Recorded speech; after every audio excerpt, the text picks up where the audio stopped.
Happy Monday, fellas. This is going to be one of those rare few pre-recorded videos that more than likely I'm going to take down and make it a members only video.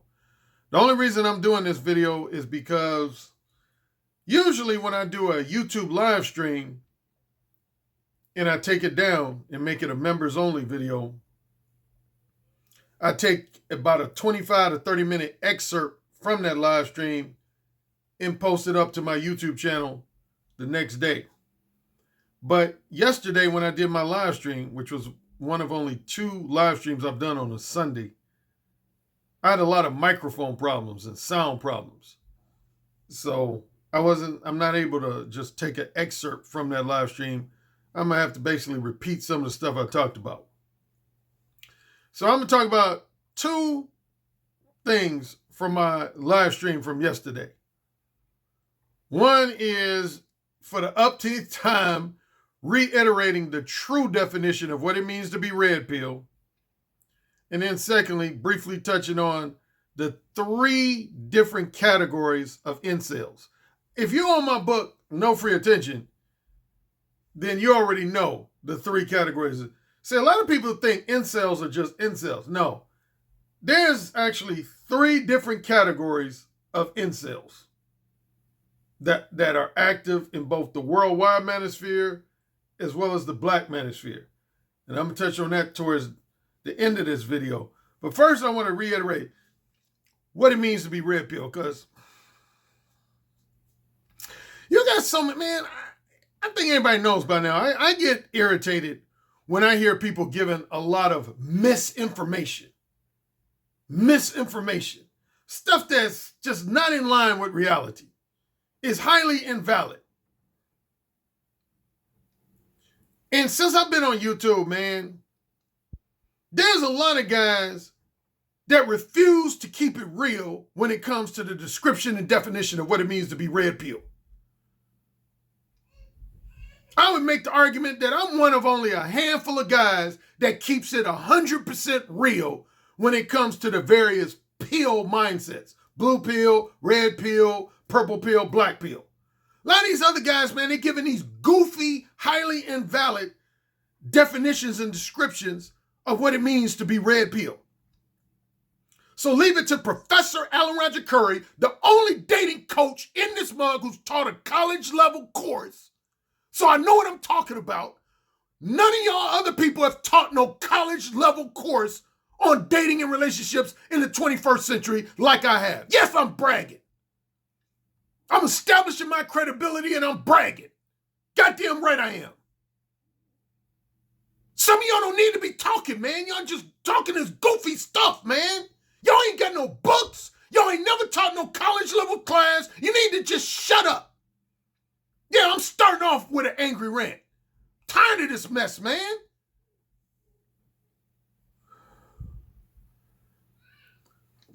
Guy gets on a live stream yesterday. Before I did my live stream. This is what actually provoked my live stream. Guy gets on a live stream. I don't remember his username. But he said, this is what he says. I'm slightly paraphrasing. Again, I keep picking on that guy from Amazon who said, I think Alan Roger Currie paraphrases a lot of his conversations. Yeah, I do. So what? That's what he said. Slightly paraphrasing. He got this guy, brother, black man. He got up on the live stream. He said he was talking to 3 women. He was the only guy, and he was talking to 3 women. And he said, here's what it means to be red pill. He said, see, a blue pill guy is a guy that focuses a lot on women, relationships, and marriage. Women, relationships, and marriage. Whereas a red pill guy is a guy who de-emphasizes his focus on women, relationships, and marriage, and instead focuses on his purpose. He focuses on being on his purpose. He focuses more on, getting more educated, improving his level of career success and his level of financial success.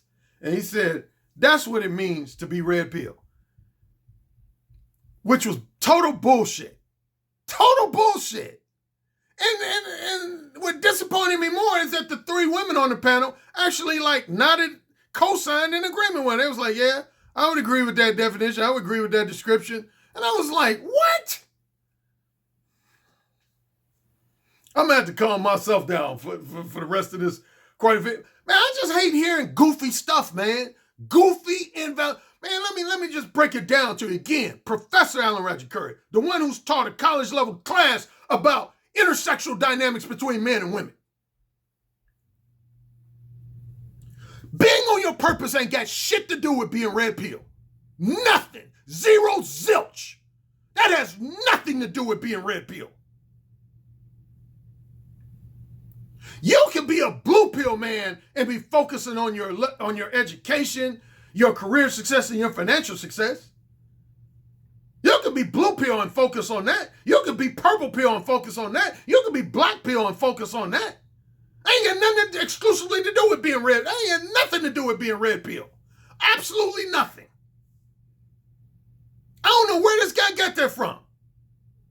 If he made that up himself or he got it from somebody else who spread misinformation and invalid descriptions of definition. That has nothing to do with being red pill. You can be a broke, homeless, unemployed guy and be red pill as fuck.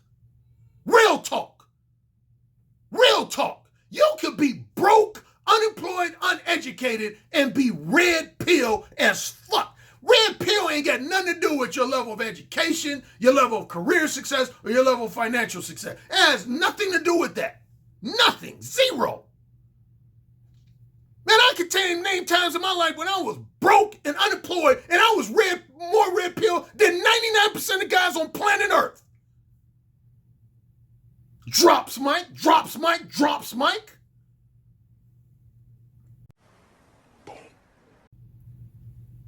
That's goofy ass stuff, man.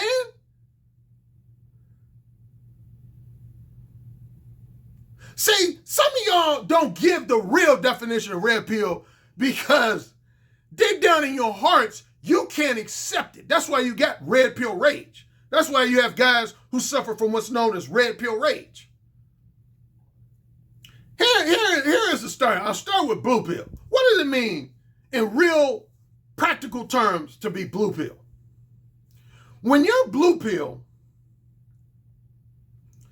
you basically believe that the only way to get a woman that you perceive as a monogamy-oriented, relationship-oriented good girl in bed is to do one of these two things, if not both. To either offer her a long-term faithfully monogamous commitment,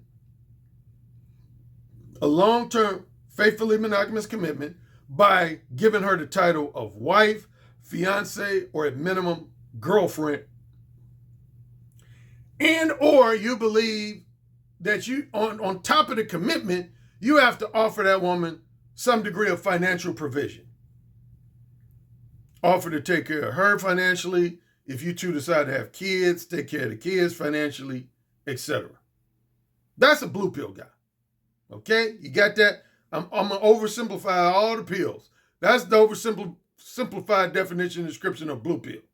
Is when you believe that the only way you're going to get what you perceive to be as a high quality girlfriend type woman, wife type woman in bed is by offering her first long-term, faithfully monogamous commitment, and then on top of that, some degree of financial provision. And you basically believe that the only women who you're going to be able to have non-relationship sex with, in other words, casual sex, you believe the only women that will make themselves available for casual sex is either women who are sex workers, i.e. whores, prostitutes, call girls, escorts, or women who are just simply who have a reputation for being a highly promiscuous slut. That's the only two women you really believe will be down for casual sex. Is either sex workers, i.e. whores, or highly promiscuous sluts. But other than those two women, you believe you have to be in a relationship with a woman in order to gain access to their sexual companionship. That's blue pill. Here's where red pill comes into play. Red pill comes into play when you slowly but surely realize that the vast majority of women in society are just as promiscuous, if not more so, than men are. You realize that a lot of women are sexually duplicitous, which I cover, of course, in my book, Ooh, Say It Again. Sexually duplicitous. And finally, you realize that women are have the capability to be just as romantically unfaithful and adulterous as men are. And I cover that in the very last chapter of both The Possibility of Sex and No Free Attention, about women who are romantically unfaithful and adulterous. That's what's called knowing women's true nature. You always hear guys say, yeah, you got to know women's true nature. You got to know women's true nature. That's basically what they're talking about. In more specific terms, when you're talking about a woman's true sexual nature, there's two natures I talk about. It's women's true sexual nature and women's true non-sexual nature, or their true manipulative nature. Sexually, when you're talking about a woman's true sexual nature, what you're talking about is simply her capability to be promiscuous, her capability to be sexually duplicitous, and her capability to be romantically unfaithful and adulterous. And see, it's those latter two of the three that fuck a lot of guys up and leave them experiencing red pill rage. Because again, going back to the blue pill prototype, see, blue pill guys, they think the only women who are into promiscuous sex, casual sex, are women, again, who are either sex workers, i.e. whores, or highly promiscuous sluts. But see, when you've dealt with enough women in your life like I have, you realize that a lot of the so-called good girl types, women that most guys look at as girlfriend material or wife material, those women will indulge in casual sex too. They might not do it on a week-to-week, month-to-month, year-to-year basis, but at minimum, at least occasionally, they're going to indulge in casual sex too. They're going to cheat on their husbands, fiancés, and boyfriends at least occasionally too. That's what it means for a woman to be sexually duplicitous. And see, once you become aware of that, that's what's technically known as being red pill aware. That's what it means to be red pill aware. But see, here's the problem. Now, I did a video about this way back in December 2017. If you go back in my archives, I did a video about, last time I'm talking about, back in December 2017. See, not all people react and respond to their red pill awareness the same way. Some guys, like myself, man, I need my drink. Some guys, like myself, I didn't have a negative response to women when I became red pill aware. I didn't. I actually benefited from being red pill aware. So I didn't have an angry, bitter, or resentful reaction towards women as a result of becoming red pill aware. I made note of women's true sexual nature, and I developed ways to basically, you say, take advantage of their true sexual nature. That's why I was able to fuck other men's wives, other men's fiancés, other men's girlfriends. Get women in bed without spending no money on them. Because I know their true nature. So I didn't have a negative reaction to it. You understand that? You understand that? See, here are the guys who tend to have a negative reaction once they become red pill aware. And that, again, that's what's known as suffering from red pill rage. Is when you become red pill aware and you say to yourself, well, damn, I thought Linda Johnson was a woman that you had to have a college degree to get in bed. that you had to be gainfully employed to get in bed, that you had to have profound monogamous tendencies to get in bed, that you had to offer her some type of financial provision to get her in bed. But I just found out that Linda Johnson just fucked this guy Tyrone, who got a bunch of earrings, a bunch of tattoos. He's a high school dropout. He's unemployed. He uses cocaine. And all he got is a handsome face and an athletic physique. And I'm assuming some above average bedroom skills. And Linda Johnson went ahead and gave him the pussy. Think about that. Some guys can't handle that, man.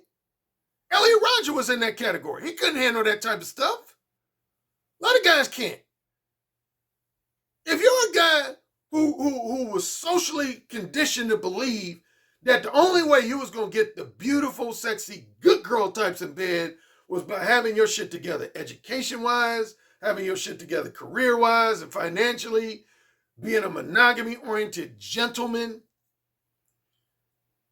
being a guy who's willing to offer women financial provision, and you see that those same good girl types that you thought demanded all of those qualifications were willing to have casual sex with a guy, again, who's uneducated, broke, unemployed, just because he got good looks, masculine sex appeal, good dick, good mouthpiece.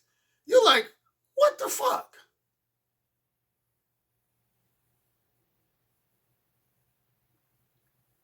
See, as I explained in my book, The Beta Male Revolution, and even a couple of my other books, say to you, why do you think the entertainment industry always promotes blue pill type attitudes? Think about it. It ain't hard to figure out. If a high number and high percentage of men were to realize that a lot of women, the women, again, who they perceived as respectable good girls, are willing to indulge in sex with guys who they look at as losers, because the guy's not particularly educated. He might be unemployed. He's not offering women any money or financial provision. He's not offering women any long-term, faithfully monogamous commitment. And these women are still sleeping with him anyway. What do you think that's going to do to men in society on a large scale? You know. I don't even have to spell it out. You know. Man, this society would begin to crumble. Some people argue that it already is.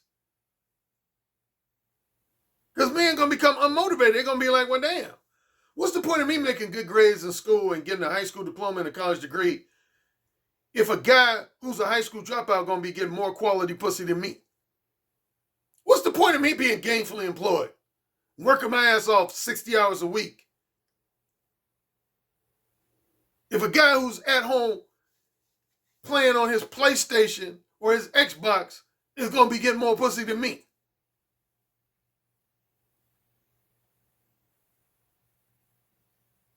What's the point of offering women financial provision for her and the children we have together if she's going to be cheating behind my back with some loser type dude who ain't educated, ain't got no money, cheap, stingy, and all he got is good looks, masculine sex appeal, and some good dick? See, y'all, a lot of guys on YouTube like to focus on the so-called gender war between men and women. But I did an opinion poll, if you remember, a few months ago, where I was talking about more of the divisions within men themselves. Which division got the most votes?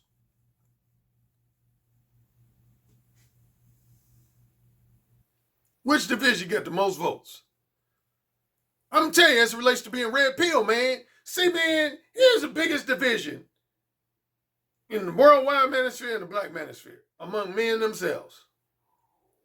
Is men who can get pussy just based on the combination of their looks, their masculine sex appeal, and their mouthpiece. Men who can get pussy from women, and particularly quality, good-looking, sexy women based on just a combination of their looks, their masculine sex appeal, and their mouthpiece versus men who have to be on their purpose to attract women. They got to be highly educated. They got to be gainfully employed. They got to offer women some degree of financial provision. They got to offer women a long-term, faithfully monogamous commitment. That's the biggest fucking division in the manosphere and the black manosphere. It's between those two groups of men. In some cases, those two types of men, particularly the men who got the money and the career success, financial success, they can't stand the guys who are able to get pussy just based on looks, masculine sex appeal, and good dick and mouthpiece. They can't stand them. A lot of y'all don't want to be real about that shit.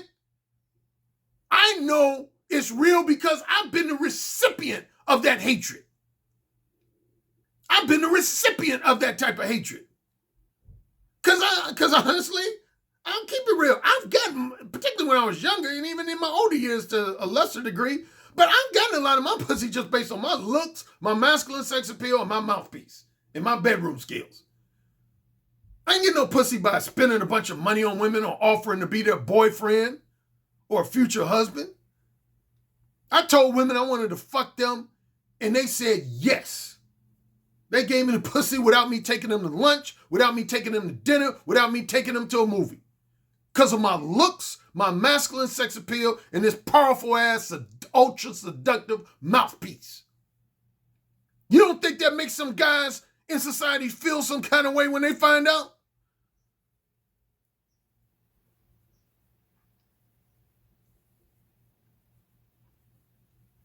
Man, y'all need to keep it real, man.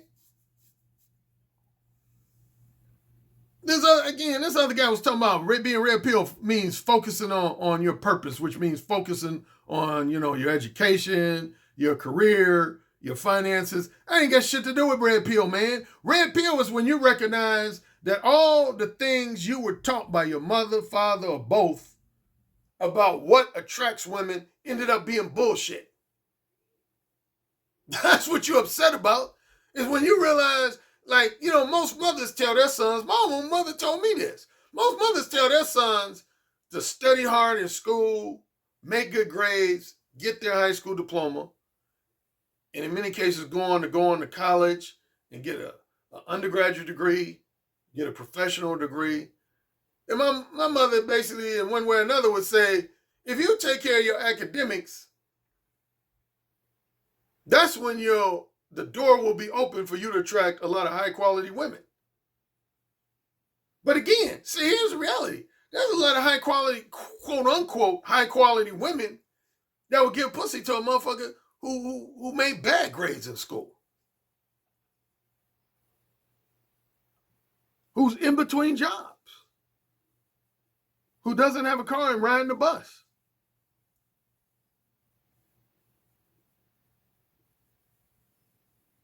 I've gotten pussy riding the bus before. When I lived in LA, there was a period in LA where I didn't have a car. I was still fucking. A lot of guys can't handle that, man. That's why you have some guys like myself, once they become red pill aware, again, they don't have beef they don't suffer from red pill rage because they find ways to take advantage of women's true sexual nature once they find out about it. But then there's other guys that they can't take advantage of women's true sexual nature to their benefit. They can't take advantage of it. So they become pissed. They realize they're the type of guy that will never be able to have casual sex with the so-called good girl types. Unless they become that woman's sugar daddy. With the exception if they become that woman's sugar daddy. No, there's two exceptions. No, actually 3 exceptions. And it relates to my 5 categories of getting women in bed. See, here would be the 3 exceptions. If you're a guy that becomes red pill aware, and you realize basically in a nutshell that you can't get good girls to have casual sex with you just based on your looks, masculine sex appeal, and mouthpiece, you're going to resort to one of three things.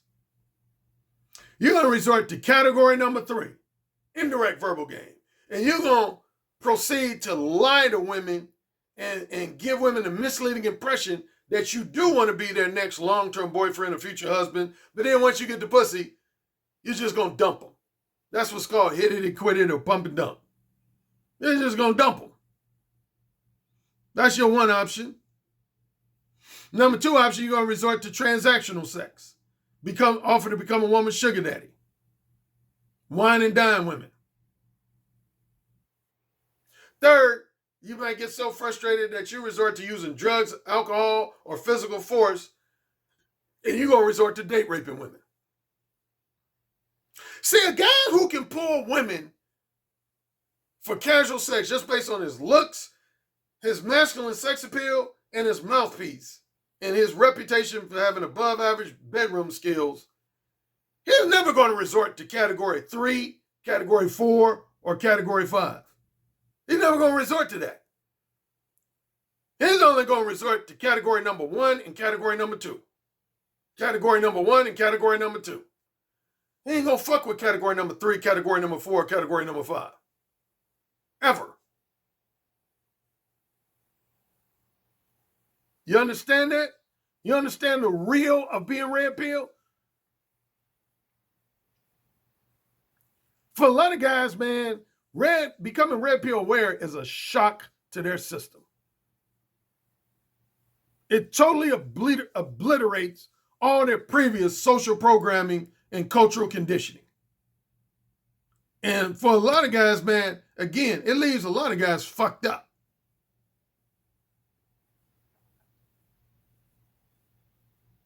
It leaves you fucked up when you thought, again, using that fictional character of Linda Thomas, if you thought Linda Thomas was this pristine good girl who would only give access to her sexual companionship to a man that was her husband, fiance, or long-term boyfriend, but you find out she's engaged in at least a few episodes of casual sex with a man who was what black men would call a pookie.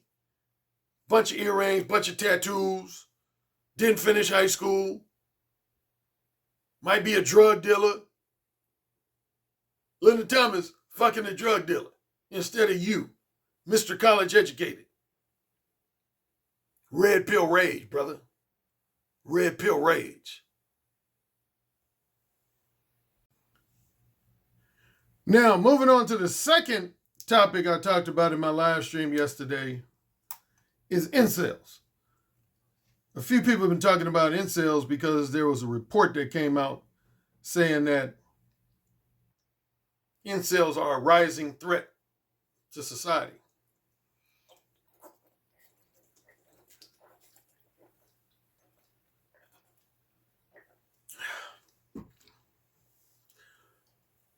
I would kind of 1/3 agree and 2/3 disagree with that assessment. See,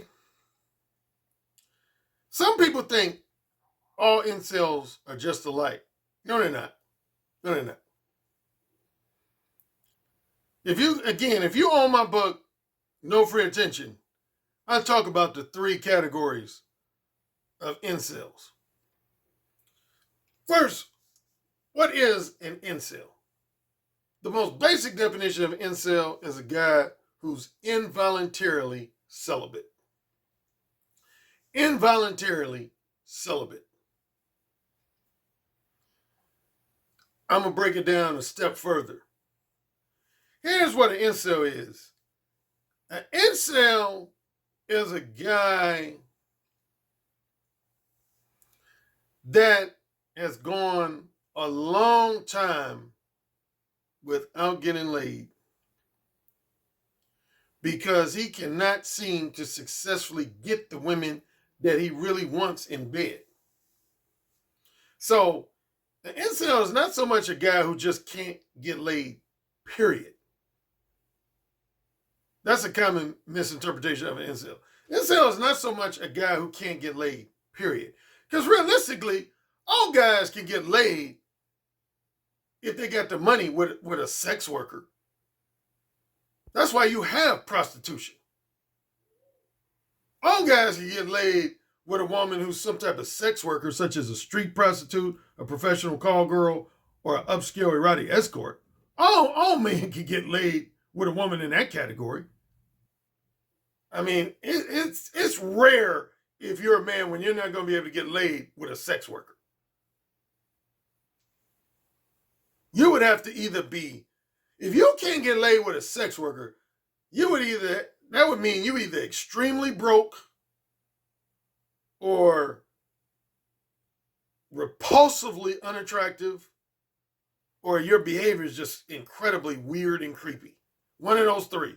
You're either extremely broke, you're repulsively unattractive physically, or something about your behavior is incredibly weird and creepy and it makes women uncomfortable.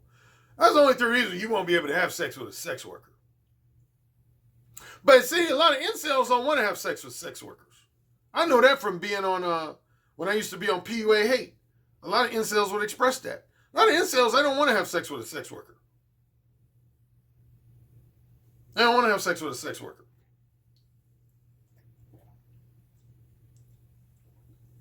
Second group of women that most men don't want to have sex with is a woman that's on a scale from 1 to 10, a woman that's a 4 and below. A 4 and below. Most men don't want to have sex with a woman that's a 4 and below. They just don't. Even if an incel ain't got laid in, like, say, 2 years, he typically is not going to want to have sex with a woman that's a 4 or below. Most incels want to have sex with women who are at minimum of 5 and above, at minimum of 5 and above, and I would say more preferably a 7 and above. A 5 and above, and more preferably a 7 and above. And because they haven't been able to have success with women who are 5s and above or 7s and above, they're involuntarily celibate. So I'm going to talk about the 3 categories of incels and where they fit into the worldwide manosphere and the black manosphere. I'm going to go start with most extreme to least extreme. Most extreme to least extreme. Most extreme is what's known as your deeply misogynistic and homicidal and suicidal type incels. Your deeply misogynistic and homicidal and suicidal incels. That's your smallest percentage of incels. On one end, I would say that's your smallest percentage of incels, but on the opposite end, that's your most dangerous category of incels. Those are incels who are likely to kill some people. Those are the incels that are likely to want to murder some people. And who do you think they have the most hatred towards? Related to when I was talking about red pill. Who do you think they have the most hatred towards? Keeping it blunt and keeping it real. See, most incels in that category, I'm going to tell you the 2 people they have hatred for. One man and one woman. They have hatred for what's known as Chad types, or in the black community, they call them Tyrone types, Chad or Tyrone types, and they have hatred for the women who gravitate towards Chad types and Tyrone types. That's who those guys have a deep hatred for. In simple terms, incels in that first category, they can't stand to see a guy being able to get a woman in bed who's a 7, 8, 9, or 10 without being educated, without being gainfully employed, without offering that woman long-term commitment or financial provision. They can't stand to see that. Elliot Rodger, classic example. And there's been others. They can't stand to see that, man. They don't like seeing Chad types and Tyrone types getting laid. They don't. They don't like seeing Chad types. So if they do target 2 types of people for murder, it's typically going to be a guy who's a Chad type or a Tyrone type, or it's going to be a woman who they feel gravitates towards Chad types and Tyrone. They call those, non-black people call that a Stacy. The name for a woman like that is called a Stacy. In the black, they call it, I think, a Darlene. I'm not 100% sure on that, but I think that's the black equivalent to a Stacy, is a Darlene. A Stacy or Darlene. Those are women who gravitate towards men who are, say, for example, hobosexuals. I've been a hobosexual at different points in my 20s and 30s. I was a hobosexual, which means I was able to fuck women who were sevens and above during times when I was in between jobs, didn't really have no money, didn't have a car. Women would take care of me. They would pay my bills. They would take me out to lunch. They would take me out to dinner. They would pay for my movie ticket. See, a lot of guys can't stand homosexuals. They can't, man. A lot of guys can't stand homosexuals. Most guys who fall into that first category of incels, the misogynistic and homicidal and suicidal incels, they can't stand guys who are like basically homosexual types. Womanizing homosexuals. They can't stand those types. They literally hate them. Sometimes to the point where they literally want to kill them. So anyway, that's your first category of incels. Guys, again, who are a combination of extremely misogynistic and homicidal and or suicidal. Second group of incels is guys that don't really have any homicidal or suicidal tendencies. They don't really have any homicidal or suicidal tendencies. And they're not even full-fledged misogynists. Excuse me. They're not full-fledged misogynists either. But some of them are borderline, what I call borderline misogynists. But their main frustration is, in simple terms, they don't like how the dating scene has changed because of feminism, the second wave of feminism. A lot of stuff I talk about in the Beta Male Revolution, how the dating dynamics changed between 1960 and the early to mid-70s, and how the dating landscape has changed. Plain and simply, they don't like that.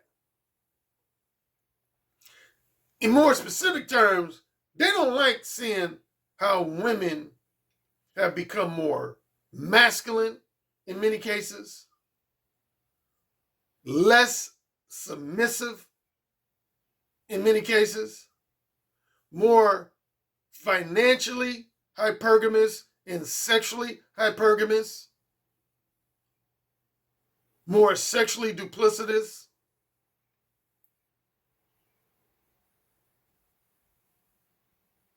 They don't like that. They don't like that. So they have a lot of frustrations with what they feel the second wave of feminism, the type of woman that the second wave of feminism combined with the sexual revolution has created. That's what they can't stand. They can't stand the modern day woman that they feel was created by a combination of the second wave of feminism and the sexual revolution. So they're angry, they're bitter, they're resentful, they're frustrated. Again, they don't flat out hate women like the incels in category number 1, but they do have a high degree of anger, bitterness, resentment, and frustration with how the dating scene is today. So they do a lot of complaining about women. They do a lot of complaining about modern day relationships, modern day marriages. They do a lot of complaining about women's hypergamous nature, whether it's financial hypergamy, sexual hypergamy. They do a lot of complaining about women's sexual duplicity and promiscuity. And they just got a lot to get off their chests.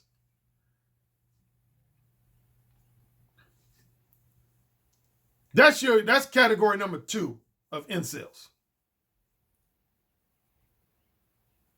Again, a lot of incels are not guys who can't get pussy, period. In some cases, that might be the case, but Most cases, not guys who can't get pussy, period. Is that they can't get the quality of female sexual companionship that they want, both in terms of beauty and sex appeal, and in terms of that woman's desire to be faithfully monogamous over a long period of time. Then the third and final category of incels would represent guys I've dealt with as a dating coach. The third category of incels is guys, they don't hate women. They don't even necessarily have a high degree of anger, bitterness, and resentment towards women. They just want to have more success connecting with women, either for long-term relationships or for short-term non-monogamous casual sex. One of the two, if not both. They want to immerse themselves in a high degree of personal development and self-improvement. Again, I've dealt with a lot of incels from category number 3. That's who really created the manosphere. And that's what guys don't realize. I say for the worldwide manosphere. The worldwide manosphere was created by guys in category number 3. That's who created the worldwide manosphere, was guys in category number 3. Black manosphere was more so created by guys in category number 2. Now, I would say the black manosphere was more so created by guys in category number 2. So here's how I would say your largest and smallest percentage. In the worldwide manosphere, I would say your largest percentage of guys is guys in category number 3. Second largest is guys in category number 2.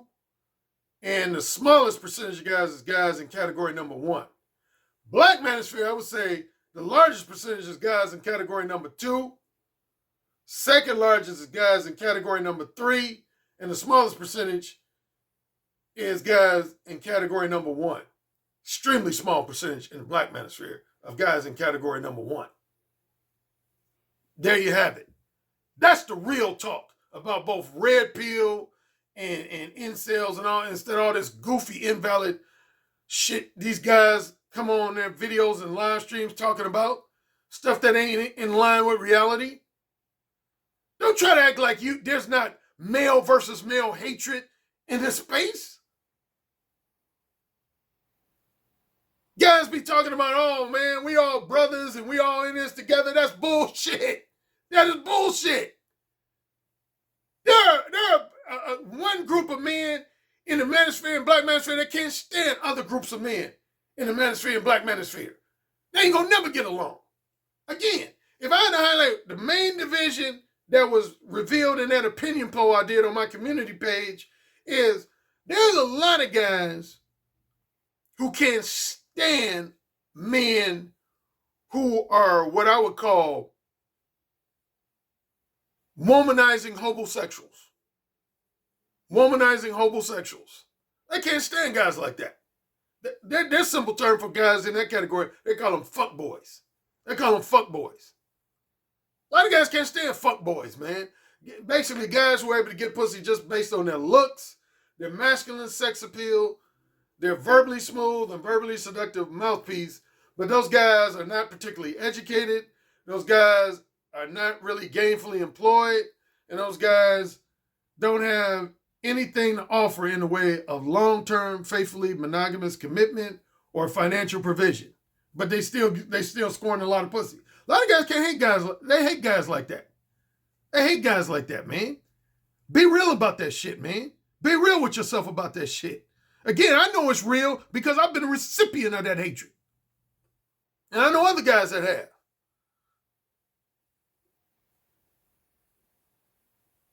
You remember that video I did? That was one video I did. I ain't gonna go into too much detail, but that was a video I did I think it was 2 years ago.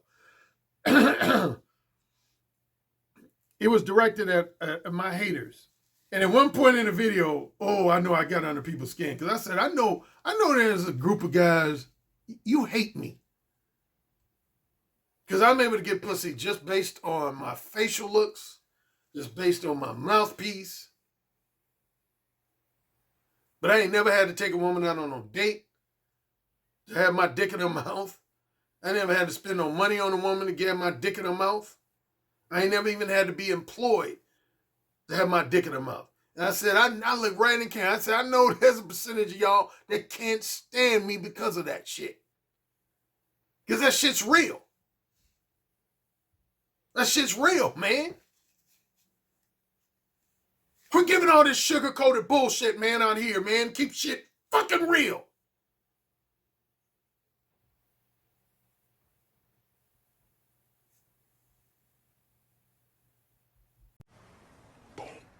I have to agree with you on the communication piece, because I actually did take a session with Alan Roger Currie, and he gave me a line that I did not think was going to work, and it worked. And I was like, what the fuck? Oh